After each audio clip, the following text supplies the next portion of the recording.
Est-ce qu'on peut mettre le PowerPoint? Merci. Amen. Si vous avez votre Bible avec vous ce matin, j'aimerais ça que vous puissiez tourner dans Philippiens, le chapitre 2. Et c'est le texte que je veux voir avec vous un petit peu tout à l'heure. Et le thème, vous savez que j'ai vraiment ressenti que Dieu a déposé sur mon cœur pour l'année 2024, et on va en parler, c'est de vivre selon le cœur de Dieu. Et qu'est-ce que ça veut dire de vivre notre vie selon le cœur de Dieu? Hein? C'est une bonne question. C'est une bonne question qu'on devrait tous, je pense, se poser, puis méditer, réfléchir. Vous savez, je ressens que Dieu désire se rapprocher de son peuple, de ses enfants, et que Dieu aussi désire que son peuple se rapproche de lui, dans son cœur.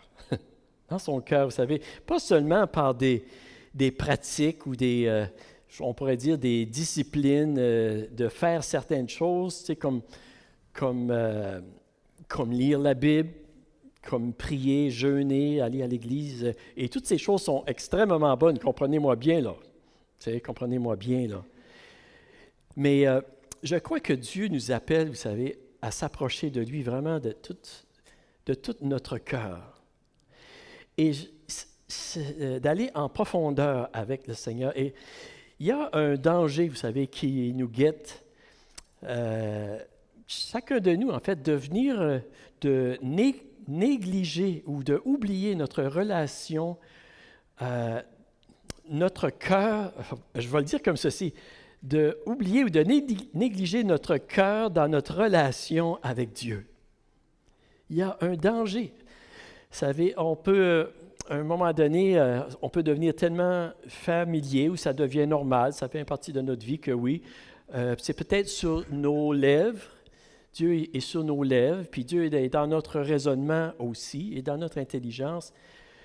Puis des fois, on peut négliger la condition de notre cœur avec lui. Et vous savez, Jésus a dit une fois, « Ce peuple m'honore des lèvres, mais son cœur est éloigné de moi. » Il faut faire attention à ceci. Et je crois que c'est un danger qui existe pour chacun de nous, en fait, que dans notre relation avec Dieu, on peut venir à perdre notre passion amoureuse avec le Seigneur, vous savez. Et cette passion-là, cet amour-là avec le Seigneur, c'est vraiment ça que Dieu désire plus que toute autre chose. Tu aimeras le Seigneur ton Dieu de tout ton cœur, de toute ta force, de toute ton âme et de toute ta pensée. Il ne reste pas grand-chose. C'est vraiment tout, vous savez.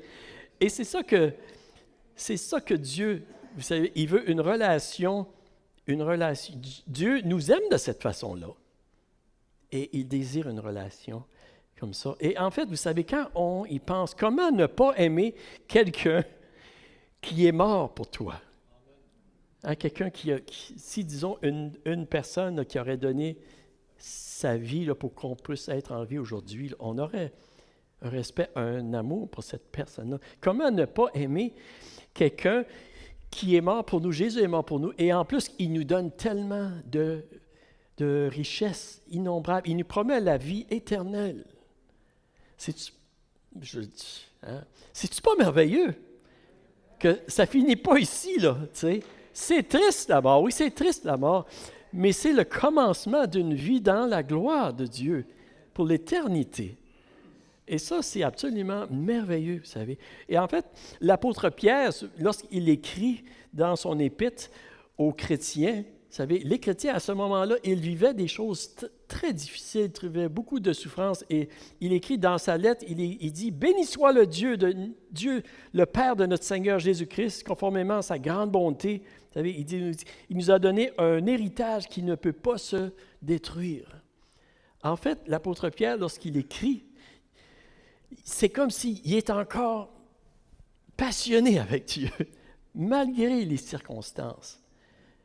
Et je crois vraiment que Dieu nous appelle, vous savez, à découvrir encore sa richesse. Et on doit réaliser que nous ne sommes pas à l'abri de perdre cette passion-là, cette flamme-là dans notre cœur pour le Seigneur. Et si nous perdons cette passion-là, vous savez, nous risquons de ne pas vivre notre vie selon le cœur de Dieu.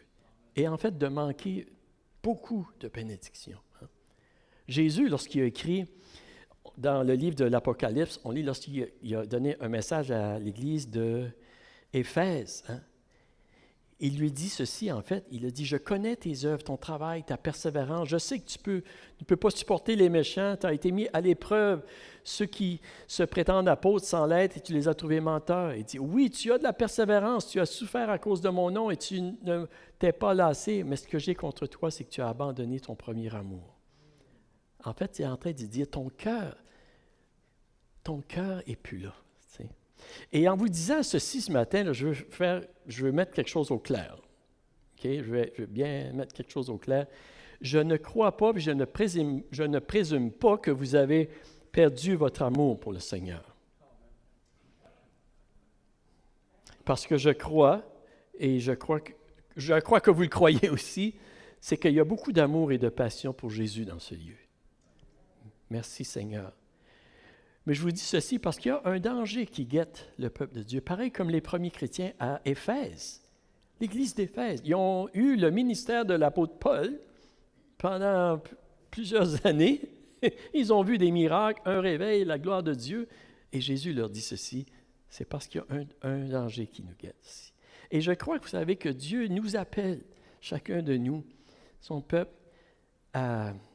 à regarder, en fait, à l'intérieur de nous, dans notre cœur, à sonder, à examiner notre cœur pour être certain que notre relation avec Dieu ne se refroidit pas, mais plutôt qu'elle continue de grandir. Et je crois, vous savez, la raison pourquoi est-ce que Dieu veut nous dire ceci, à ce moment ici, bien, c'est sûr que, premièrement, c'est parce que Dieu veut une relation avec nous, et Dieu, il nous aime. Il veut nous faire du bien, vous savez. Il y a un passage dans Ésaïe, le chapitre 30 et le verset 15, qui dit ceci. Dieu a dit ceci. Il dit, « C'est dans la tranquillité et le repos que sera votre salut. C'est dans le calme et la confiance que sera votre force. » Et si nous ne prenons pas le temps de s'arrêter, en fait, et de sérieusement examiner, regarder la condition de notre cœur, nous risquons d'être emportés, nous aussi, par le train de ce monde qui va à 100 000 à l'heure. Les chrétiens aussi, on peut être emportés et nous pouvons manquer énormément de ce que Dieu voudrait déverser dans notre vie. Et je crois que Dieu lance un appel, vous savez, à son peuple. Et je crois que ce n'est pas juste ici, mais le Seigneur parle à son peuple qui veut vraiment qu'on vienne à lui parce qu'il veut renouveler nos forces. Et lorsque Dieu nous parle, vous savez, c'est important de l'écouter. Et ça fait un bout de temps, on entend parler les signes de la fin des temps. Hein? Il y a beaucoup de tragédies, beaucoup de choses qui se passent dans notre monde. Notre monde est en train de chavirer, comme on dit en bon acadien. Hein? C'est vraiment, là, c'est comme, c'est viré, les choses vont à l'envers. On enseigne des choses complètement contraires de ce que nous avons appris pendant plusieurs années, et souvent complètement contraires de ce que la Bible enseigne. Puis des fois, on se demande pourquoi que ça va mal dans le monde. C'est parce qu'on fait les choses à l'envers. Et oui, je crois que la fin des temps, vous savez, nous approchons de la fin des temps. Je crois vraiment aussi. Et je crois, vous savez, que nous sommes dans une saison où nous avons besoin d'être ressourcés avant d'entreprendre la prochaine période, la prochaine bataille, la prochaine saison. Le peuple de Dieu a besoin, son cœur a besoin d'être ressourcé, a besoin d'être fortifié, d'être affermi. Parce que, comme je disais quelques semaines passées, depuis 4 ans, on a vécu pas mal de turbulences. Avec une pandémie, puis avec des possibilités d'une guerre mondiale. Et c'est encore comme ça. Vraiment, on ne sait pas quand est-ce que ça va éclater, mais ça regarde comme que ça peut éclater à n'importe quand. Tu sais. Et je crois que Dieu, il veut en fait nous préparer pour qu'on soit son Église, puis qu'on soit vraiment connecté avec lui, vous savez, pour qu'on puisse être son Église dans les temps qui s'en viennent. Et c'est pour ça, je crois, que Dieu nous appelle à notre cœur, à regarder à notre cœur. Parce que vous savez, une des ruses du diable, c'est de garder les hommes et les femmes, la population tellement agitée, mentalement, distraits, qu'ils ne prennent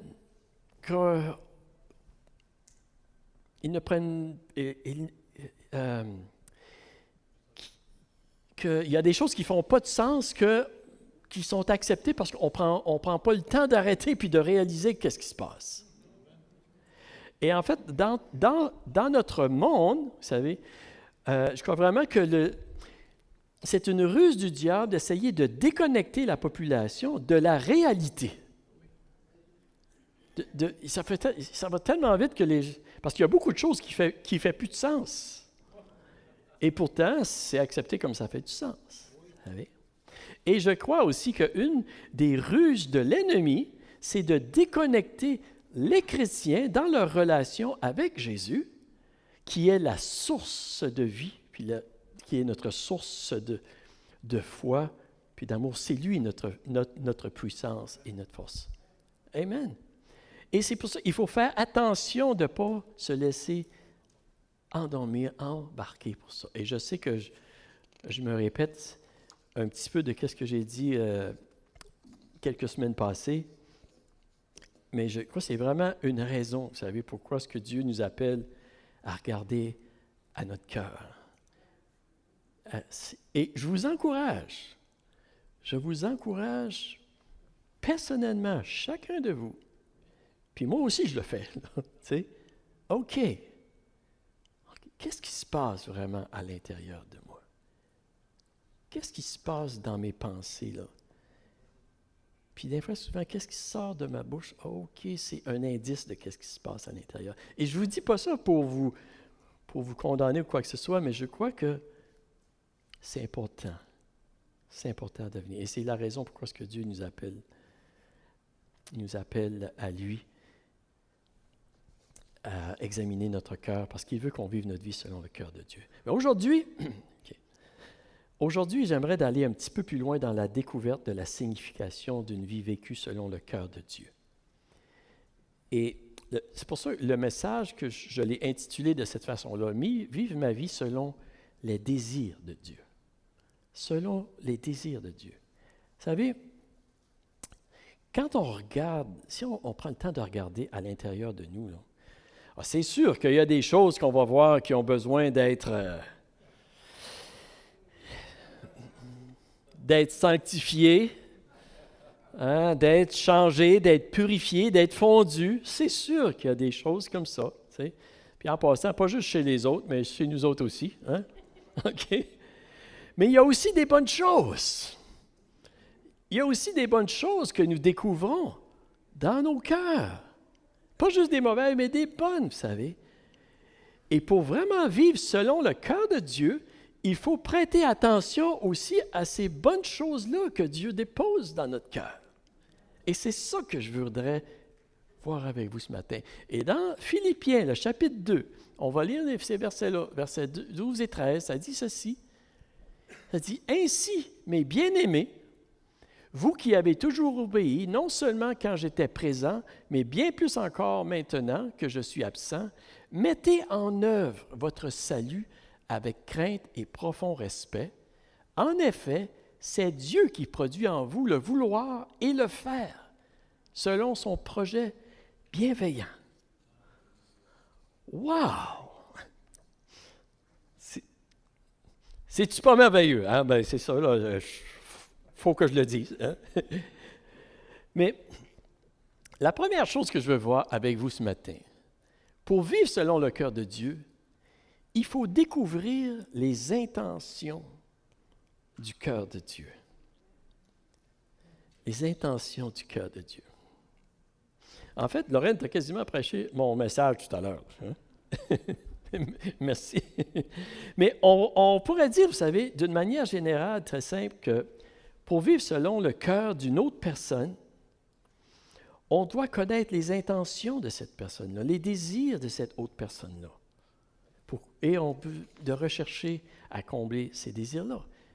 Et pour vivre selon le cœur de Dieu, c'est la même chose, vous savez. On doit connaître ses désirs. Mais il y a un autre élément qui va encore plus loin, surnaturel. On va le voir tout à l'heure. On s'en vient là. Vous savez, c'est en connaissant Dieu de plus en plus, oui, dans sa parole, par la vie de Jésus. La vie de Jésus nous révèle vraiment le cœur de Dieu. Qui est Dieu, la pensée de Dieu? C'est en connaissant Dieu par ses œuvres, ses actions et par l'illumination du Saint-Esprit qui vient nous éclairer que nous apprenons à découvrir ce qu'il y a dans le cœur de Dieu, ses désirs pour l'humanité, pour notre prochain, pour nos voisins. Moi, j'ai eu des bons voisins pendant plusieurs années. J'en ai encore. Je dis ça parce que il y a un de mes voisins qui est ici ce matin. Mais je veux simplement vous dire, vous savez que qu'est-ce qui résume le plus les intentions du cœur de Dieu? C'est vraiment ce passage ici. Car Dieu a tant aimé le monde qu'il a donné son Fils unique afin que quiconque croit en lui ne périsse point, mais qu'il ait la vie éternelle. Dieu, en effet, n'a pas envoyé son Fils dans le monde pour qu'il juge le monde, mais pour que le monde soit sauvé par lui. Ça, c'est le cœur de Dieu. Et vous savez, c'est très important pour nous de connaître le cœur de Dieu et non seulement sa parole. Pourquoi? Parce que si nous connaissons réellement son cœur, nous allons aussi bien comprendre sa parole et nous allons bien l'interpréter. Nous allons comprendre et discerner ses intentions, son motif en arrière de qu'est-ce qu'il fait et de qu'est-ce qu'il dit. Êtes-vous avec moi? Pour comprendre, vous savez, en fait, pour comprendre qu'est-ce que Dieu a fait, ses actions, en fait, lorsque nous lisons la Bible, les récits qui sont racontés dans la Bible, pour bien comprendre et bien interpréter qu'est-ce que Dieu nous a dit à travers sa parole, il faut comprendre les intentions de son cœur. On peut se demander pourquoi, pourquoi est-ce que Dieu a fait certaines choses? Pourquoi est-ce que Dieu a ordonné certaines choses lorsqu'on lit l'Ancien Testament? Ça vous a-tu déjà arrivé? Hein? Big time, hein? Puis peut-être que ça vous arrive encore. C'est une des raisons pourquoi est-ce que les gens qui commencent à lire la Bible, souvent je leur dis, regardez, commencez avec le Nouveau Testament, c'est plus facile à digérer. C'est vrai, tu sais. Des fois, on peut se demander, évidemment, aïe, tu sais, la conquête de Canaan, il y a des lois, vous savez. Des fois, ça peut sembler méchant, ça peut sembler où est la compassion de Dieu, hein? Mais lorsque nous voyons et nous découvrons le cœur de Dieu, les intentions de Dieu à travers les Écritures, nous comprenons, en fait, que c'est par amour et compassion pour l'humanité entière que Dieu a ordonné ces choses. Ce n'est jamais par méchanceté ou avec des mauvaises intentions. Dieu ne peut pas avoir des mauvaises intentions. Il est saint, il est juste, il est droit, il est amour. Et vous savez, lorsqu'on lit ces choses-là puis qu'on a de la difficulté peut-être à comprendre, on peut être certain, vous savez, que ce n'est pas parce que ces personnes-là n'ont pas eu l'opportunité de se détourner de leur mauvaise voie et d'être pardonnées et de recevoir la vie en Dieu. Absolument pas. Donc, pour comprendre les Écritures, pour bien discerner la volonté de Dieu, vous savez, en fait, pour vivre selon le cœur de Dieu, on doit comprendre qu'en toutes circonstances, le cœur de Dieu, c'est de donner la vie, de sauver, de chercher, de pardonner, de faire grâce. La Bible nous dit, le Seigneur est plein de compassion et de miséricorde. Êtes-vous avec moi? Et ceci, ça devrait être aussi notre motivation dans notre cœur si nous désirons vivre selon le cœur de Dieu. Ça devrait toujours être notre motivation, même si parfois, oui, comme on utilise des fois l'expression tough love, là, hein, c'est vrai, mais ça devrait toujours être. Et on pourrait dire, vous savez, que lorsque nous n'agissons pas avec un cœur qui est motivé par l'amour, la compassion et la miséricorde, nous ne vivons pas notre vie, en fait, selon le cœur de Dieu. C'est la base. Et je crois que Dieu veut faire grandir ceci dans nos cœurs, dans son Église. Êtes-vous avec moi ce matin? Okay. C'est ma prière que nous allons grandir dans cet aspect-là. La deuxième chose que je veux voir avec vous ce matin, c'est que pour vivre selon le cœur de Dieu, il faut découvrir les désirs de notre cœur. Les désirs de notre cœur. On l'a dit tout à l'heure, on va le lire de nouveau. Philippiens 2,13, ça dit, « En effet, c'est Dieu qui produit en vous le vouloir et le faire selon son projet bienveillant. » Je ne peux pas m'empêcher de dire, « C'est-tu pas merveilleux? Hein? » Je ne sais pas pourquoi ce matin, ça sort comme ça, là. De regarder, il faut découvrir les désirs qui sont dans notre cœur. Là, ici, juste là pour vous avertir un petit peu, là, on pourrait dire qu'ici, c'est une zone un peu dangereuse ou un peu glissante. Et ça prend de bon discernement ici. Parce que on sait que nos désirs, des fois, dans notre cœur, peuvent être mélangés. Hein, quand quelqu'un, là, qui nous pile sur l'orteil, ou qui nous coupe dans le chemin, là, il y a des désirs qui viennent dans notre cœur, là.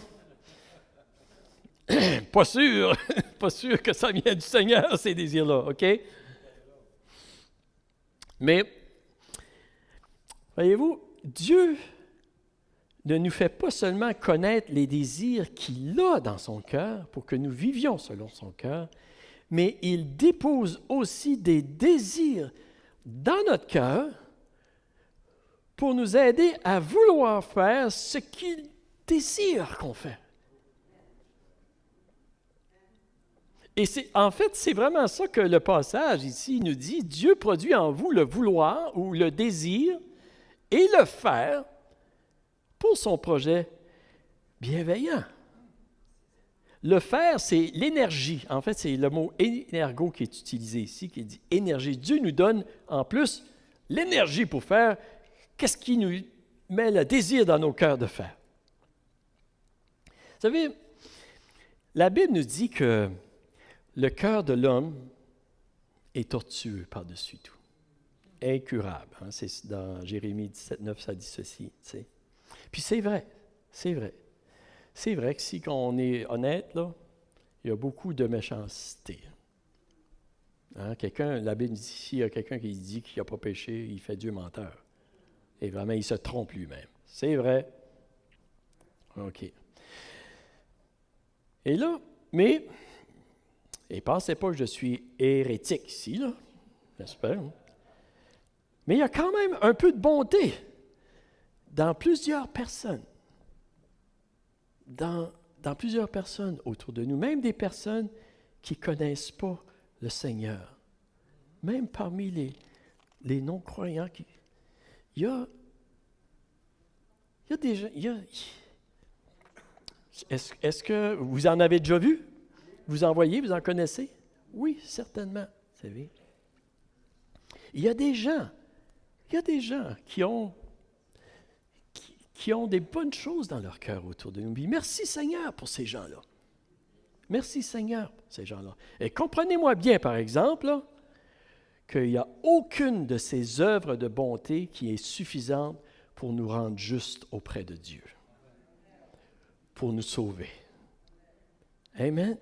Nous sommes seulement rendus justes par la foi en Jésus-Christ, par le sang de Jésus qui nous lave de tout péché, qui nous purifie. C'est Jésus notre justice. C'est clair et net dans la Bible, vous savez, qu'on n'est pas sauvé par nos œuvres, par Jésus-Christ. Okay. Et il y a des gens qui ont des bonnes intentions dans le monde, mais ils sont limités, en fait. On pourrait dire qu'ils sont limités dans leur capacité pour accomplir tout ce qu'ils voudraient accomplir, vous savez. Et lorsque nous acceptons Jésus-Christ comme notre sauveur dans notre vie personnelle, et que nous croyons, nous acceptons, vous savez, que Jésus, lorsqu'il est mort sur la croix, il est mort pour nos péchés, pour qu'on soit pardonné. Lorsque nous acceptons ceci, la Bible nous dit qu'on devient une nouvelle créature, on est né de nouveau. Et le Saint-Esprit vient vivre en nous, et en fait, il nous donne un cœur nouveau aussi. Le prophète Ézéchiel, au chapitre 36, il disait ceci, « Je vous donnerai un cœur nouveau, je mettrai en vous un esprit nouveau. Je retirerai de votre corps le cœur de pierre et je vous donnerai un cœur de chair. C'est mon esprit, je mettrai en vous ainsi. Je vous ferai suivre mes prescriptions, garder et respecter mes règles. » Wow! Dieu vient en nous, il change notre cœur. Le Saint-Esprit dépose des nouveaux désirs dans notre cœur et on pourrait dire qu'il affermit aussi même des désirs qui étaient là mais qu'on ne pouvait pas. Il vient les renforcer selon le cœur de Dieu, selon la bonté de Dieu. Et c'est la raison pourquoi, vous savez, il y a des personnes qui étaient, on va le dire comme il y a des personnes qui étaient très méchantes et tout à coup, vous savez, ils rencontrent Jésus, puis à un moment donné, c'est plus la même personne, ils veulent faire le bien. Ils ont un désir dans leur cœur de faire le bien. Il y a un changement radical dans leur vie. Hein? Le chant qu'on chante, grâce infinie. Hein? C'est un exemple typique de quelqu'un. C'était un vendeur d'esclaves, si je ne me trompe pas, mais il a complètement changé. Mais c'est Dieu qui dépose ces désirs-là dans notre cœur. Et heureusement que Dieu dépose ces désirs-là dans notre cœur parce qu'on continuerait de vivre de la même manière selon notre nature pécheresse. Hein? C'est important de savoir aussi, vous savez, que même si Dieu dépose ses désirs dans notre cœur, nous avons encore un choix et une décision à prendre de suivre ces désirs ou de les résister, de les repousser. On n'est pas des robots. Hein? Et c'est une des raisons pourquoi Dieu, l'apôtre Paul, il dit ceci, juste avant de dire ça, il dit « Ainsi, mes bien-aimés, vous qui avez toujours obéi, non seulement quand j'étais présent, mais bien plus encore maintenant que je suis absent, mettez en œuvre votre salut avec crainte et profond respect. » Mettez en œuvre, ça veut dire coopérer avec Dieu, coopérer avec les désirs que Dieu dépose dans votre cœur. Et c'est Dieu, c'est le Saint-Esprit qui produit en nous ces désirs pour nous permettre de vivre selon le cœur de Dieu. Êtes-vous avec moi?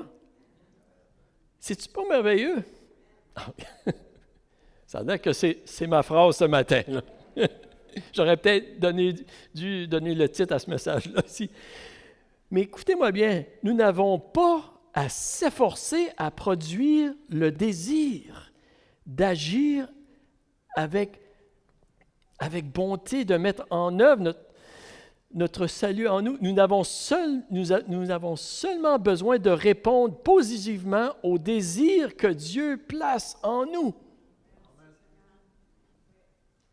Et c'est pourquoi, vous savez, c'est important d'écouter qu'est-ce que Dieu met en nous, de découvrir qu'est-ce que Dieu a en nous. Et c'est la raison aussi pourquoi toute la gloire revient à Dieu. Parce que c'est lui qui produit ce désir-là à l'intérieur de nous. On n'a rien. On n'a rien à se glorifier. Dieu met même le désir en nous. Vous savez. Et en fait, Dieu va encore plus loin que ça. Dieu, il nous donne la force pour l'accomplir, le faire.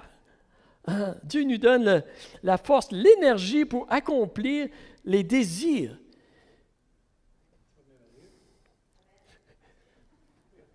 C'est-tu pas merveilleux? Et aujourd'hui, comme enfants de Dieu, vous savez, les désirs que Dieu met dans notre cœur, nous pouvons avoir l'assurance que Dieu va nous donner la force pour les accomplir, pour sa gloire. C'est merveilleux. Oui, C'est merveilleux, OK? OK. Et je vais vous dire une dernière chose qui est encore vraiment merveilleuse. C'est ceci. C'est que lorsque nous vivons selon le cœur de Dieu, ses désirs, on pourrait dire, nous découvrons que les désirs de Dieu sont aussi nos désirs. Oui, ça match, ça va ensemble, vous savez.